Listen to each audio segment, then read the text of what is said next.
இனிமையான நண்பர்களே, அன்புள்ளம் கொண்ட சொந்தங்களே, அனைவருக்கும் வணக்கம். மகாபலிபுரத்தில் வன்னிய இளைஞர் பெருவிழா மாநாடு நடந்து முடிந்த அதே வேகத்தில் மறைந்த வன்னியர் சங்கத்தின் தலைவர் காடுவெட்டி குரு அவர்களுடைய மகளும் மருமகனும் ஒரு பிரஸ் மீட் பத்திரிகையாளர்கள் கூட்டத்தை கூட்டி பாட்டாளி மக்கள் கட்சிக்கு எதிராக டாக்டர் ஐயாவிற்கு எதிராக அன்புமணி ராமதாஸ் அவர்களுக்கு எதிராக கொக்கரித்திருக்கிறார்கள். என்ன பேசி இருக்கிறார்கள்? இவர்கள் பேசுவதை பார்க்கின்ற பொழுது எனக்கு கரகாட்டக்காரன் திரைப்படத்தில் கவுண்டமணி சொன்ன ஒரு வசனம் தான் நினைவுக்கு வருகிறது.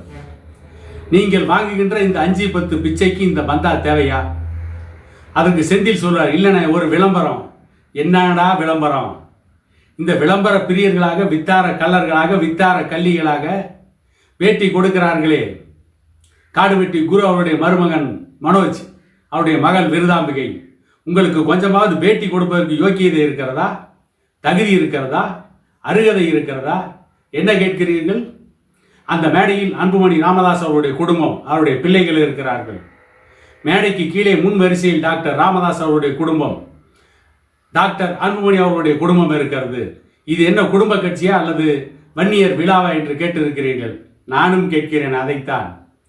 நீங்கள் டாக்டர் ஐயாவுக்கு எதிராக, அன்புமணி ராமதாஸ் அவர்களுக்கு எதிராக பேச வருகின்ற பொழுது யாராவது ஒருத்தர் வந்திருந்தார் பரவாயில்லை. காடுவெட்டி குரு அவருடைய மகன், அவருடைய மகள், அவருடைய மருமகன், காடுவெட்டி குரு அவருடைய சகோதரி செந்தாமரை செல்வி, ஒரு குடும்பமே வருகிறீர்கள். எதற்கு? பாட்டாளி மக்கள் கட்சிக்கு எதிராக, டாக்டர் ஐயாவுக்கு எதிராக, அன்புமணி ராமதாஸ் அவர்களுக்கு எதிராக பேச வேண்டும் என்கின்ற பொழுது நீங்கள் குடும்பமே பிச்சை எடுக்க வருகிறீர்கள். டாக்டர் ஐயாவுடைய குடும்பமும் அன்புமணி ராமதாஸ் அவருடைய குடும்பமும் போராட வருகிறார்கள். இந்த வன்னியர் சமூகத்திற்காக போராட வருகிறார்கள். இந்த வன்னியர் சமூகத்திற்காக ஒரு மிகப்பெரிய மாநாட்டை சிறப்பாக நடத்த வேண்டும், வெற்றிகரமாக நடத்த வேண்டும் என்று வருகிறார்கள். நீங்கள் பிச்சை எடுப்பதற்கே குடும்பமாக செல்கிறீர்கள். அறிவாலயத்தில் கொஞ்ச நாள் பிச்சை எடுக்கிறீர்கள், ராயப்பேட்டை லாய்ஸ் ரோடில் கொஞ்ச நாள் பிச்சை எடுக்கிறீர்கள். இன்னும் நீங்கள் பிச்சை எடுக்காத ஒரே இடம் எதுவென்று கேட்டால் சிதம்பரம் தில்லை நடராஜர் கோயிலில் மட்டும்தான் நீங்கள் பிச்சை எடுக்கவில்லை. இதில் மேதாவித்தனமாக ஒரு கேள்வி, வன்னியர் அறக்கட்டளையில் மாணவர்களை டாக்டர் ராமதாஸ் அவர்கள் பணம் வாங்காமல் படிக்க வைக்கிறாரா என்று கேட்கிறார்கள். 3 லட்சம் டொனேஷன் வாங்கினார்கள். மாணவர்களிடம் வாங்கவில்லை. வன்னியர் சமூகத்தில் இருக்கின்ற செல்வந்தர்கள் அவர்களாக அந்த கல்வி அறக்கட்டளையை மேலும் விரிவுபடுத்த வேண்டும் என்பதற்காக நிதி கொடுத்தார்கள். மாணவர்களிடம் வலுக்கட்டாயமாக யாரிடமும் வன்னியர் அறக்கட்டளையில், டாக்டர் ஐயாவுடைய அறக்கட்டளையில் நிதியை வசூல் செய்ததில்லை. வேண்டுமென்றே திட்டமிட்டு வாய் இருக்கிறது என்பதற்காக எதை வேண்டுமானாலும் பேசுவதா? வாய் இருந்தால் எப்படி வேண்டுமானாலும் பேசுவீர்களா? இதுதான் உங்களுக்கு பழக்கமா? சரி, வன்னியர் சமூகம் இன்றைக்கு 2.5 கோடி இருக்கிறார்கள் என்று சொல்லிக் கொண்டிருக்கிறோம். இந்த கணக்கு அதிகமாக இருக்கலாம் அல்லது குறைவாக இருக்கலாம். 2.5 கோடி வன்னியர்களுக்கும் அந்த வன்னிய மாணவர்களுக்கும் டாக்டர் ஐயாவே கல்வியை கொடுக்க வேண்டும், டாக்டர் ஐயாவே கல்லூரியை கட்டி அனைவரும் படிக்க வேண்டும் என்று சொன்னால் தமிழ்நாட்டிலே ஒரு அரசாங்கம் எதற்கு புடுங்குவதற்காக இருக்கிறது? அந்த அரசாங்கத்தை கேள்வி கேட்க வேண்டியது யார்? நீங்க ஸ்டாலின்ட்டையும் உதயநிதி ஸ்டாலின்ட்டையும் போய் பிச்சை எடுத்துட்டு வந்துடுவீங்க. அந்த பிச்சை எடுத்த காசோட மடியில் வச்சுட்டு உட்காந்து அவங்களுக்கு ஆதரவாக பேசுவீங்க. வன்னியர்களுக்கு கல்வியை, வேலை வாய்ப்பை இன்றைக்கு ஆள்கின்ற அரசு முழுவதும் கொடுக்கவில்லை என்று அவரிடம் கேள்வி கேட்டிருக்க வேண்டும். ஒட்டுமொத்த வன்னியர் சமுதாயமும் இந்த அரசுக்கு வரி செலுத்துகிறார்கள். இந்த வன்னியர் சமுதாயம் தான் உழைத்து உழைத்து இந்த நாட்டை வளர்ச்சி பாதையில் கொண்டு சென்றிருக்கிறார்கள். இந்த வன்னியர் சமூகம் தான் விவசாயம் செய்து அனைவருக்கும் உணவுப் பொருளை கொடுத்திருக்கிறார்கள். இந்த சமூகத்திற்கு ஏன் நீங்கள் கல்வியை கொடுக்கவில்லை என்று அரசை பார்த்து கேட்டிருக்க வேண்டும். அனைவருக்கும் கல்வியை கொடுக்க வேண்டிய கடமையும் பொறுப்பும் ஆளுகின்ற அரசுக்குத்தான் இருக்கிறது. இதை அரசிடம் கேட்க வேண்டிய கேள்வியை டாக்டர் ஐயாவிடம் கேட்கிறார்கள். ஏதோ தைலாபுரம் தோட்டத்தில் தான் தமிழ்நாடு அரசே நடைபெறுகிறது, அங்கேதான் கல்வித்துறைக்கு பொறுப்பேற்றிருக்கின்ற அமைச்சர்கள் இருக்கிறார்கள் என்று இவர்கள் டாக்டர் ஐயாவை பார்த்து கேள்வி கேட்டுக் கொண்டிருக்கிறார்கள். கேள்வி கேட்டிருக்க வேண்டியது நீங்கள் யாரிடம் போய் பிச்சை எடுத்தீர்களோ அந்த ஸ்டாலினிடம் கேட்டிருக்க வேண்டும், அந்த உதயநிதி ஸ்டாலினிடம் கேட்டிருக்க வேண்டும், கல்வித்துறைக்கு பொறுப்பேற்றிருக்கின்ற அன்பில் மகேஷ் பொய்யாமலிடம் கேட்டிருக்க வேண்டும், இன்னொரு அமைச்சர் கோவி செலியன் அவர்களிடம் கேட்டிருக்க வேண்டும்.